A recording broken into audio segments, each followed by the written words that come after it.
Hi, I'm Nathan Tannenbaum. These are just some of the stories coming soon to the Las Vegas Review-Journal. Not too often we start RJTV with weather, and we're going to hold off on the full forecast until the end, but consider this a heads up that a very powerful cold front is going to be whipping winds beyond 30 miles an hour and dropping the daytime highs upwards of 30 degrees from where we've been. More in a few minutes.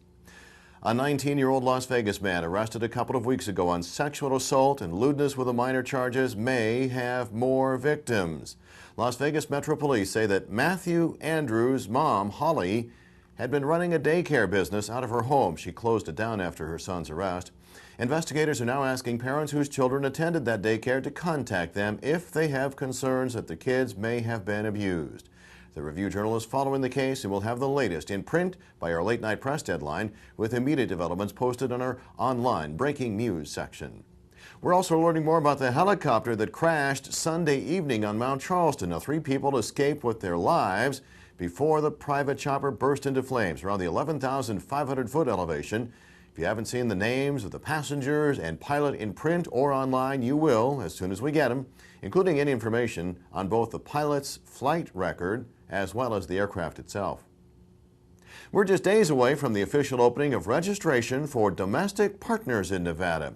Review-Journal Capitol Bureau Chief Ed Vogel spoke Monday with Secretary of State Ross Miller and will be bringing you his thoughts and comments on the pre-registration as well as the program itself, granting legal rights to both heterosexual and homosexual couples. We've often spoken about the large number of Republicans who'd like their party's nomination to run for governor in 2010. Tuesday, you'll hear from political reporter Benjamin Spillman on GOP candidates for the Nevada State Assembly. Every Wednesday, radio station KXNT has a guest from the Review-Journal on the Morning Source program with host Alan Stock. Join me when my RJ headliner guest will be... Well, we've got nobody so far in the casino. Feature writer Corey Levitan will be talking with Alan and taking your calls in the 8 a.m. hour on AM 840 KXNT. In sports, the United States Tennis Association Women's Tournament this week out at the Red Rock Country Club in Las Vegas, and a local teen in the competition is getting a lot of attention. Look for sports reporter Steve Karp's conversation with Asia Mohammed in print and online Tuesday.